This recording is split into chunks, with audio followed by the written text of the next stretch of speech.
Bienvenue à vous, chers téléspectateurs. Nous voilà à notre émission Coffrosité et nous arrivons à notre 7e leçon. Conflit. Aimons-nous les conflits? Aimons-nous être en difficulté? Le mal et le bien? Être jugé? Pas facile? Très difficile?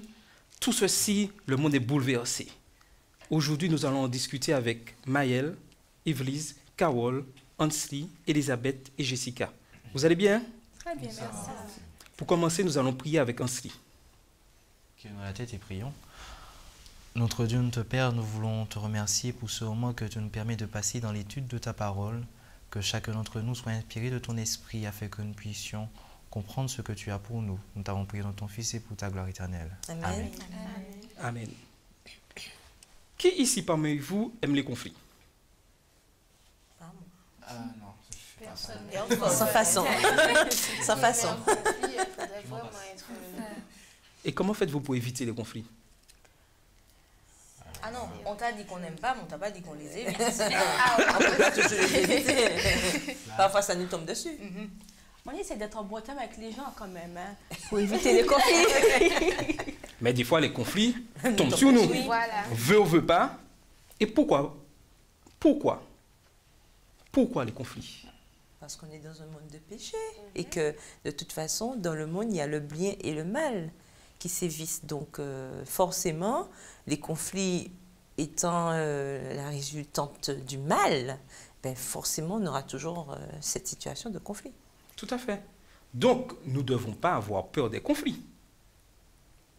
Mais si, ça a quand même une conséquence directe sur nous, hein, les conflits. Donc, on les redoute quand même, puisqu'on ne sait pas encore comment on va s'en sortir et comment on sera atteint. Bien, mal. Si je choisis le bien, qu'est-ce que va faire le mal? Il va m'attaquer. Il va se rebiffer. Il va se rebiffer. Et je serai en conflit. Et je serai en conflit. Voilà. C'est Donc, un défi à relever. un défi à relever. Alors, Et nous, de toute façon, nous sommes en constant conflit, nous-mêmes en tant que personnes, puisque en nous, il y a le bien et le mal. Donc, de toute façon, dès qu'on se réveille le matin, avec cette grâce que Dieu nous donne, ben, on est en conflit parce qu'on doit tout le temps, constamment faire des choix entre ce qui est bien, ce qui est mal. Et voilà, c'est un cycle. et malgré ce conflit qui règne, Dieu, lui, il souhaite que nous nous reposions. Est-ce que ce n'est pas contradictoire? Dieu qui veut qu'on se repose et il y a toujours des conflits. Mais en fait, ce repos semble être nécessaire pour nous. Donc, merci Seigneur pour ce repos, parce que sinon, dans le conflit, je pense qu'on aurait été surmenés à la longue. Alors, quel repos Dieu nous offre? Le sabbat. Le sabbat. Déjà, pour commencer. Pour commencer, le sabbat. Alors, qu'est-ce que le sabbat? C'est un jour mis à part Mhm. pour adorer Dieu. Je ne dis pas que pendant la semaine, on n'adore pas Dieu, mais l'accent est... On met vraiment l'accent sur Dieu. C'est-à-dire que, bon, ben, on met tout de côté et on se consacre vraiment à Dieu. Mais tu te bases sur quoi pour dire le sabbat, c'est un jour de repos? La Bible. Dans la Bible? Oui. Où ça? Genèse. Genèse. Ensuite, Exode. Exode. Matthieu. Matthieu. Toute la Bible. Toute la Bible. Alors, Oui, Exode. oui. De Exode va Genèse nous à dire quoi? l'Apocalypse. Souviens-toi du jour du repos pour le sanctifier. Tu travailleras 6 jours et tu feras tout ton ouvrage. Mais le 7e jour est le jour du repos de l'Éternel ton Dieu. Tu ne feras aucun ouvrage, ni toi, ni ton fils, ni ta fille, ni ton serviteur, ni ta servante, ni ton bétail, ni l'étranger qui entend tes portes. Car en 6 jours l'Éternel a fait le ciel, la terre, la mer et tout ce qui est contenu. Il s'est reposé. Le 7e jour. Donc, Dieu souhaite que nous nous reposions. Et pourquoi nous le faisons pas? Ah si, on t'a pas dit qu'on le fait pas. Mais comment on se repose? C'est comment on se repose? C'est ça. Comment on se Alors, repose? le comment on jour se du sabbat? repose? Est-ce qu'à la fin du sabbat, on se sent revigoré, revivifié pour aborder une nouvelle semaine? Comment on se sent? C'est ça la vraie question. Parce qu'aujourd'hui, soyons honnêtes, on a vraiment l'impression que le sabbat, c'est ce jour-là qu'on fait tout. Hein? Particulièrement dans nos communautés, à l'église, on a l'impression que c'est que le sabbat, qu'on va faire les réunions, qu'on fait ceci, qu'on fait cela, et on finit par se demander, mais à quel moment on s'est vraiment reposé? C'est vrai ce que Carole dit, parce que des fois, je me dis, mais le sabbat, c'est trop court. Parce qu'entre plein de réunions à caser et des comités, tout ça, je me dis, le sabbat, il n'est pas extensible, en fait. Donc, c'est vrai qu'on ressort plus fatigué qu'on l'était déjà. Mais même dans toutes les tâches que l'on a, il y a cet apport de repos parce que moi, quand je travaille à l'église, j'ai ce bien-être que me procure le travail. Donc, pour moi, c'est un moyen d'être vigouré et d'être vivifié. Donc, pour moi, le sabbat, c'est un repos, même avec toutes les tâches que ça demande et toute la préparation aussi. Oui, mais ce moment de contemplation dont on a besoin particulièrement, et comme on a vu dans la leçon cette semaine aussi, pendant la semaine, ça doit nous emmener au sabbat. Donc, est-ce qu'on a ce moment de contemplation que Dieu mérite?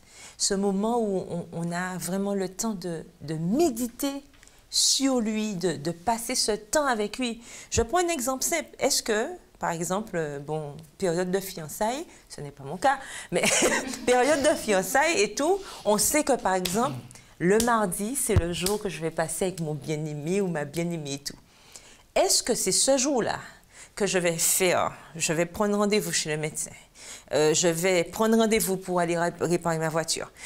Mais dans tout ça, mon ami est là avec mon fiancé ou ma fiancée, tout ça. Hein, on va, tu m'accompagnes chez le médecin, tu m'accompagnes chez l'ophtalmo. Après, pour réparer ma voiture. Après, est-ce qu'à la fin de... Voilà. Bon, j'ai pris l'exemple là, mais vous comprenez ce que je veux dire. Est-ce qu'à la fin de cette journée, quand j'aurais fait tout ça, j'aurais été avec mon bien-aimé ou ma bien-aimée, vous êtes d'accord avec moi? Mais est-ce que j'aurais vraiment passé du temps avec cette personne? Est-ce qu'on aura eu le temps de discuter, de mieux se connaître? Et est-ce que je vais repartir de ce rendez-vous encore plus, vivifié? Est-ce que je suis sûre? Voilà, est-ce que j'aurai encore plus assurance de l'aimer? Vous voyez ce que je veux dire? Et c'est un petit peu ça, le sabbat. Est-ce qu'on a cette impression-là? Et oui, c'est très important.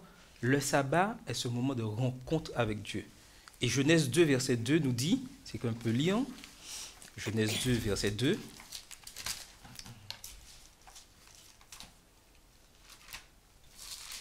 Dieu acheva au 7e jour son œuvre qu'il avait faite, et il se reposa au 7e jour de toute son œuvre qu'il avait faite. Et oui, Dieu se reposa et il nous appelle à nous reposer. Comme nous sommes en plein conflit, qu'est-ce que Satan décide de faire? D'accentuer. De nous éviter le repos. Hein. De nous éviter le repos. Il décide d'attaquer le sabbat. Lisons-le dans Apocalypse 14, les versets 11 et 12. Apocalypse 14, les versets 11 et 12.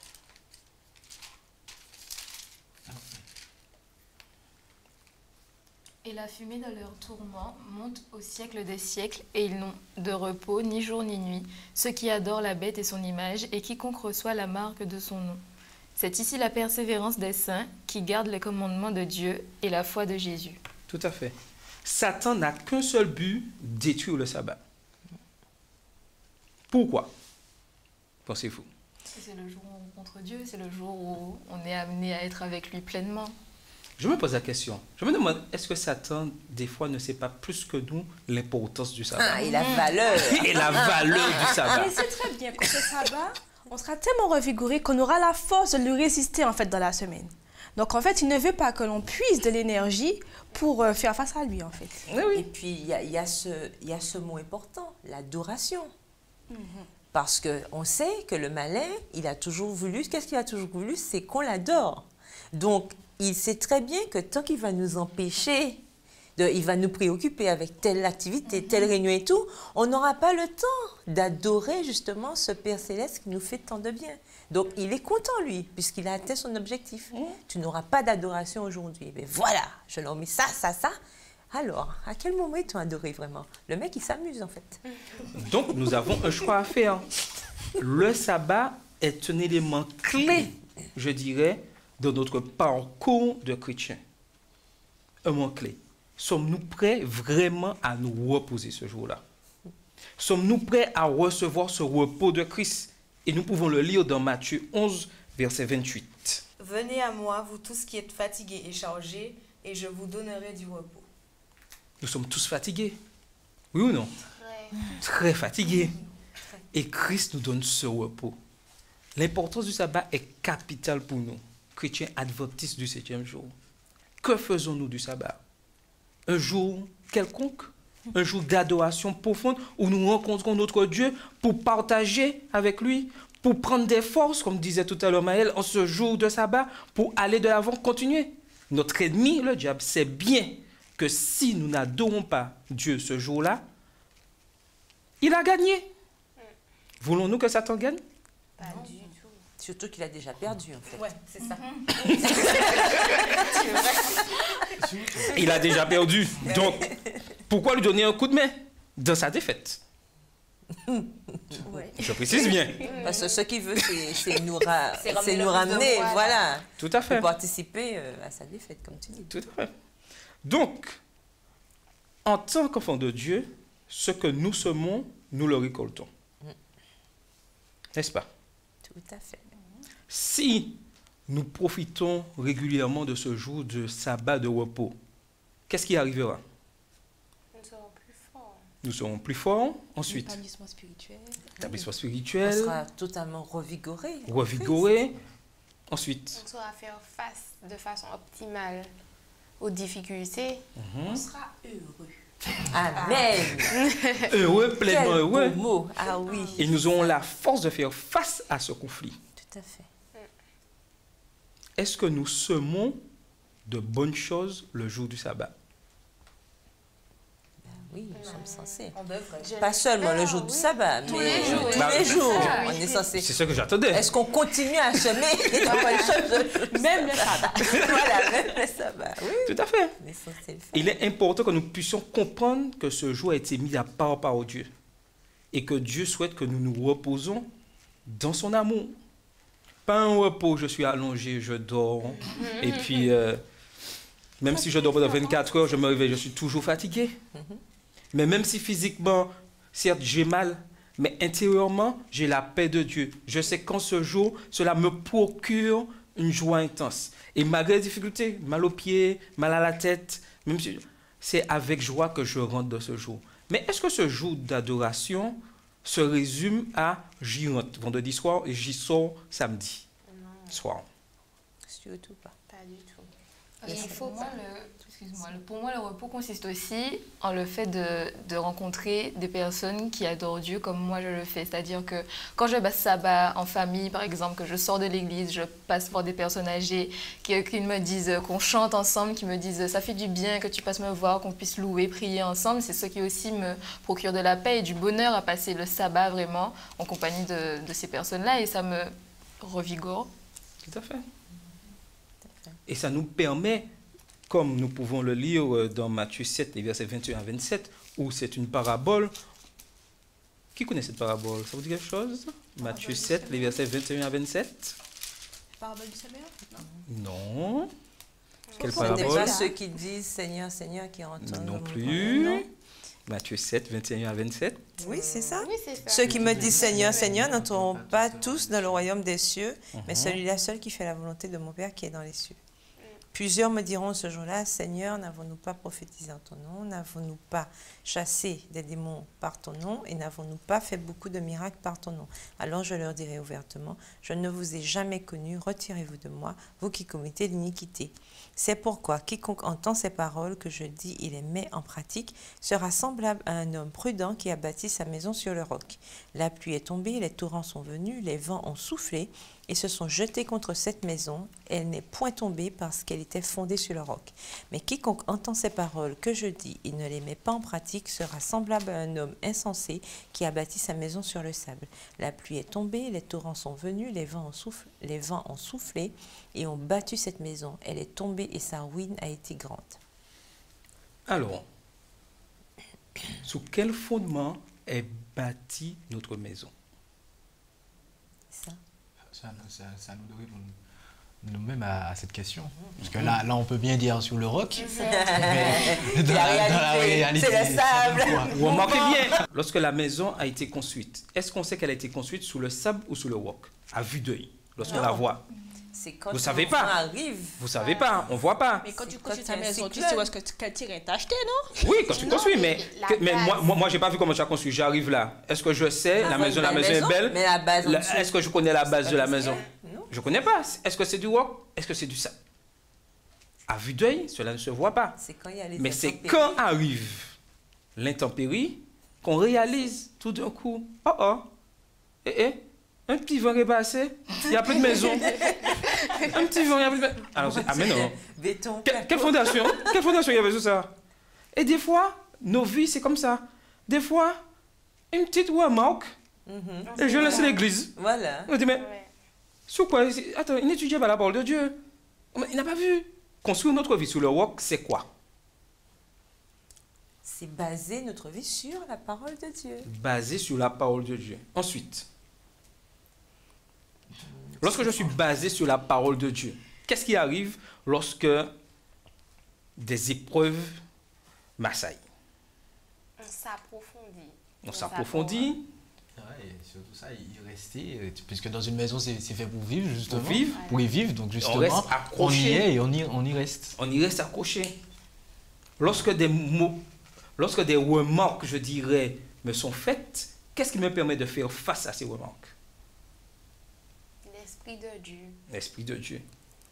La persévérance aussi, parce qu'il y a beaucoup de gens à qui on ne dit pas en fait que on ne vient pas à l'église premièrement pour les personnes ou pour les pasteurs ou pour je ne sais pas quoi. On vient à l'église premièrement pour l'amour que Dieu nous offre et pour ce que Dieu a à nous offrir en retour de ce que nous on peut faire pour lui. Il faut leur dire aussi que il y a des gens qui pensent qu'à la première occasion, ils vont se baptiser et à la première chute, Dieu ne va plus les aimer ou ça va être difficile pour eux de regagner l'amour de Dieu, alors que pas du tout. Dieu est amour. Il faudrait dire à ces personnes-là que par rapport à l'amour de Dieu, qui est la base même de notre enseignement adventiste, on n'a pas besoin que les gens nous fassent des remarques ou qu'il y ait beaucoup d'épreuves pour se souvenir que si notre enseignement est basé sur cet amour, on n'a rien à craindre. Et je rebondis par rapport à ce qu'elle dit, c'est très important, puisqu'on fait souvent l'erreur de croire que parce que nous sommes dans une communauté, tout le monde va nous aimer, tout ira bien, tout sera beau. Non, au contraire, sachant que nous ne sommes pas encore au ciel. Nous voulons vivre le ciel sur terre, certes, mais nous ne sommes pas encore au ciel. Et nous sommes confrontés forcément à des gens qui ont les mêmes problématiques que nous. C'est-à-dire qu'il y a toujours cette ambivalence, comme on a dit au début, bien mal. Donc, nous sommes dans une communauté, certes, nous cheminons vers cette même cité, certainement. Mais tout le monde n'a pas les mêmes aspirations.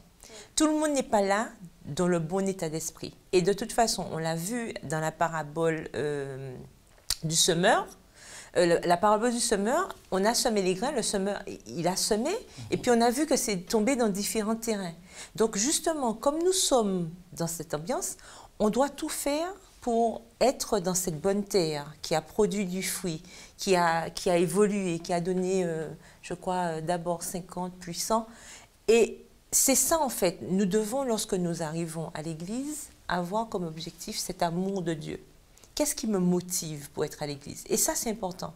Et tu posais la question tout à l'heure, mais comment on sait qu'on est construit sur le roc? Mais justement, c'est cette base. Quelle est ma base? Tout à fait.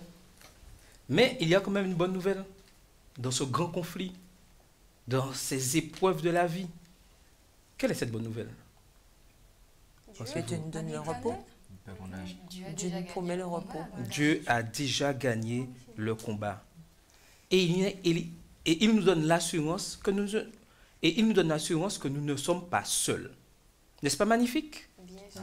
Nous ne sommes pas seuls. Et Il non est seulement on n'est toujours pas là. seul, mais il nous invite à mettre notre joug sur lui. Parce que lui, il est prêt à recevoir. Quand on a un souci, on peut se reposer sur lui. On le voit dans Matthieu 11, verset 29.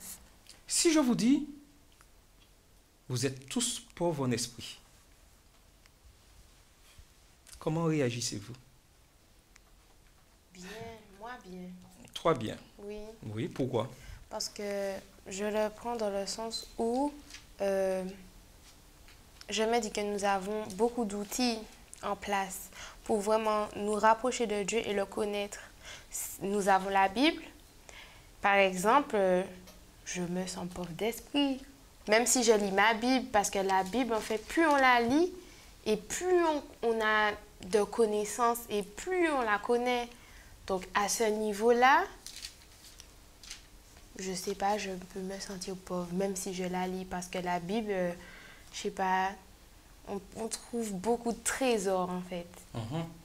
Et dans ces trésors-là, Dieu ne nous abandonne pas. Voilà. Et il nous donne cette promesse dans Matthieu 5, verset 3. Et qu'est-ce qu'il nous dit, Yves? Heureux les pauvres en esprit, car le royaume des cieux est à eux. Voilà. Donc, magnifique, Jessica. Le royaume des cieux est à toi. Amen. Mais qu'est-ce que tu entends par pauvre en esprit? Parce Voilà. que tu vois pas en quoi c'est si bien que ça d'être pauvre. Effectivement, ça peut être de plusieurs façons, parce que pauvre en esprit, je vais dire à quelqu'un, tu es pauvre en esprit, ça peut être vu comme étant je suis stupide. Alors que non, ça peut être aussi être peu instruit, justement dans le cas où nous le voyons. Ça peut être le cas où on ne lit pas forcément notre Bible, nous n'avons pas forcément beaucoup de connaissances, ou bien dans la vie quotidienne, on n'a pas forcément beaucoup de connaissances, donc nous sommes vus comme étant des pauvres en esprit. Alors, dans Luc 6, qui reprend justement ce verset, Luc 6, le verset 20, il est dit, alors Jésus, levant les yeux sur ses disciples, dit « Heureux vous qui êtes pauvres, car le royaume de Dieu est à vous. » Donc, on voit bien qu'ici, la notion de pauvre en esprit, c'est pas être bête, stupide ou idiot, c'est pas ça l'idée. En fait, le pauvre en esprit, c'est celui qui va pas justement faire de l'esprit. Alors, je m'explique. La personne qui fait de l'esprit, c'est la personne qui pense qu'elle est intelligente, qu'elle connaît tout, qu'elle sait tout. Un petit peu comme ce jeune homme riche qui est venu voir Jésus. « Ah, mais Seigneur, mais j'ai déjà fait tout ça. Déjà, que dois-je faire pour être sauvé ?» Donc, il fait semblant d'être pauvre en esprit, parce qu'il ne sait pas. Puis, lorsque Jésus lui explique, qu'est-ce qu'il dit? « Ah, mais Seigneur, mais j'ai déjà fait ça depuis mon enfance. Ça fait quand même, mais voilà. Qu'est-ce que tu me racontes là? Enfin, quand même, demande-moi quelque chose de plus compliqué. » Mais c'est ça, justement. Il serait pauvre en esprit, il aurait compris le message que Dieu voulait lui faire passer. Et c'est ça que Dieu nous demande. Le pauvre en esprit, c'est celui justement qui se met sous la coupe de Dieu et qui permet à Dieu de faire cette transformation nécessaire pour atteindre le royaume de Dieu. Et c'est pour ça que Jésus dit, le royaume des cieux est à eux, parce que c'est celui qui sera ouvert à l'enseignement de Christ, puisqu'on voit les enseignements de Jésus cette semaine, et le grand conflit, c'est celui qui est ouvert aux enseignements qui lui permettront justement d'arriver à ce royaume céleste. C'est-à-dire celui qui a une relation authentique avec Dieu. Et intense avec Dieu. Je n'ai pas besoin de connaître tous les grands philosophes, avoir cette richesse financière. C'est bien si je l'ai. Mais si je n'ai pas cette relation avec Christ, si Christ n'habite pas en moi, ça ne sert à rien. Et c'est pour ça qu'il dit, les pauvres en esprit, heureux les pauvres en esprit, car le royaume des cieux est à eux. Voulons-nous obtenir ce royaume des cieux? Oui, tout le monde, je pense. Ah oui, tout le monde. Mais il y a des choses aussi, il faut nous débarrasser. Mais bien sûr. N'est-ce pas? Avoir ce courage de se débarrasser. Donc, tous ces éléments sont importants dans notre course chrétienne. Mais, avec tous ces éléments, nous sommes toujours dans le grand conflit. Comment dois-je réagir face au mal? Est-ce que... Qu'est-ce que tu as dit? Rien. Comment dois-je réagir face au mal? Est-ce que je peux condamner le mal? Est-ce que j'ai le droit de condamner le mal? Oui. Bien sûr. Vous êtes sûr? Oui, je dois juger. Ah mais non! Oui, je dois juger.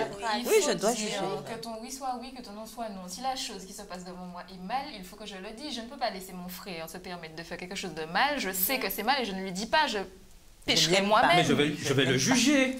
Mais je le soutiens. Il faut dire au frère, arrête. C'est pas bien ce que tu fais parce que ça ne plaît pas à Dieu. Et si ça ne plaît pas à Dieu et que Dieu voit que j'ai vu, je suis dans le mal moi aussi. Mais moi, je suis aussi pécheur, autant pécheur que lui. Oui. Comment je peux me permettre de dire à mon frère... Paul nous conseille de nous exhorter mutuellement. Donc, s'il nous conseille de nous exhorter mutuellement, c'est pour que nous puissions avancer ensemble. Je pense que la première chose à faire, c'est de se connaître et de savoir que nous sommes tous pécheurs et que nous sommes tous sur le même piédestal. Sur ce, Dieu nous permet d'être à même d'évaluer la situation et d'être dans cette démarche d'amour, tout comme lui, lorsque nous sommes face au péché. Donc, quand on sait que nous-mêmes, on n'aurait pas fait mieux, donc lorsqu'on va vers l'autre, on est dans une autre... on n'est pas dans le but de le fustiger ou de lui faire du mal, mais dans cette démarche d'amour qu'on a pour lui dire, bon, mon frère, voici ce qu'il en est, voici le fait. Et Dieu désire que... Dieu veut pour toi comme pour moi que nous sortions de notre situation. Voilà, c'est ça. Et la Bible nous dit aussi, alors dans 1 Corinthiens 11, le verset 31. 1 Corinthiens 11, le verset 31. Et je pense que si nous appliquions cela aussi, ça aurait créé un peu moins de mécontentement ou de mésentente ou d'incompréhension lorsqu'on fait une remarque à l'autre. Alors, 1 Corinthiens 11, le verset 31 nous dit, « Si nous nous jugions nous-mêmes, nous ne serions pas jugés. » Si au départ, justement, nous faisions cette introspection, cette remise en question que Dieu nous demande de faire tout le temps, lorsqu'on lit la Bible et tout, on a la vérité, donc on peut... Si nous faisions déjà ce travail, lorsque l'autre viendrait nous voir pour X ou Y ou je ne sais pas quelle raison, nous ne serions pas complètement soit désemparés ou choqués et tout, puisque nous savons que c'est pour notre bien. C'est pour que je puisse avancer.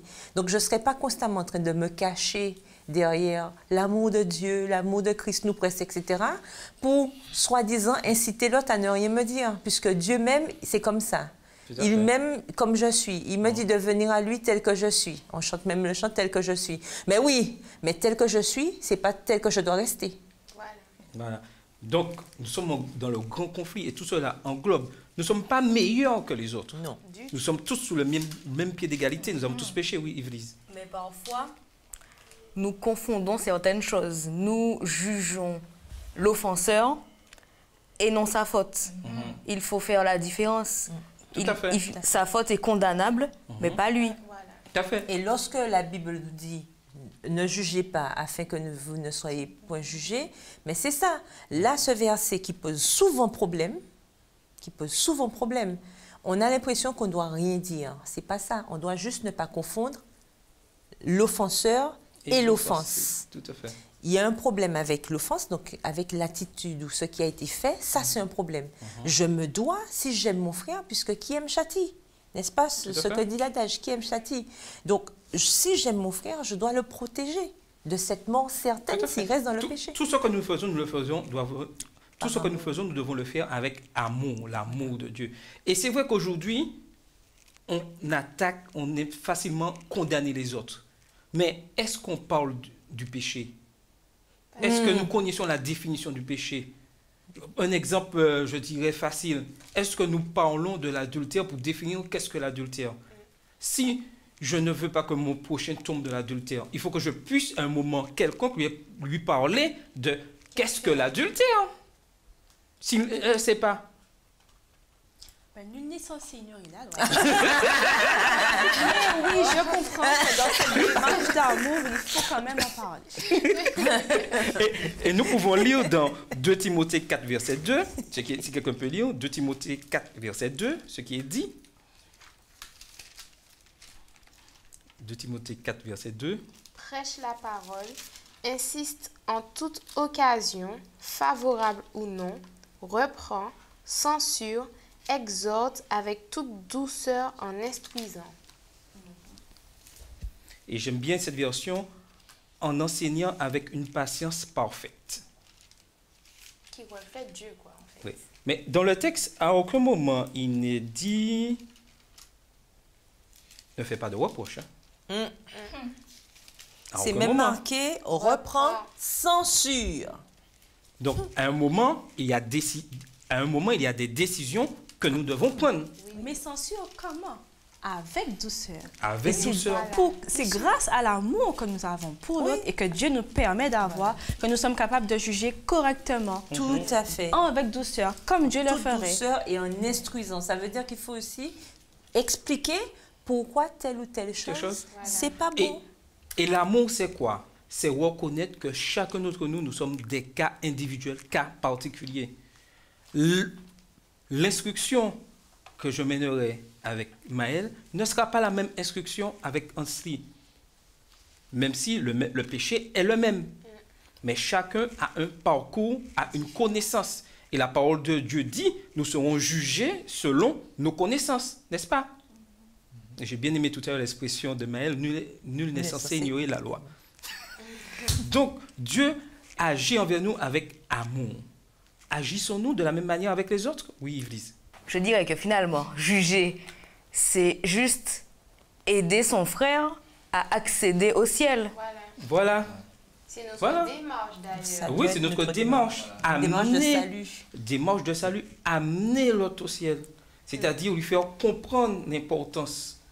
Donc, si je suis dans l'obligation de censurer, c'est toujours avec amour. Ce n'est pas parce que j'ai censuré mon frère que je ne l'aime plus, que je ne lui parle plus, que je ne lui reste pas un mot d'encouragement, parce que c'est bien précisé, encouragement après reproche. Remarquez bien. Il faut enseigner. Enseigner, reproche, censure, mais aussi l'encourager, c'est-à-dire exhorter à revenir sur le bon sentier, à revenir à Christ. Et ce n'est pas amour. Mais des fois, nous sommes tellement endurcis, puisque, n'oublions pas, nous sommes dans un conflit entre le bien et le mal, et Satan endurcit nos cœurs.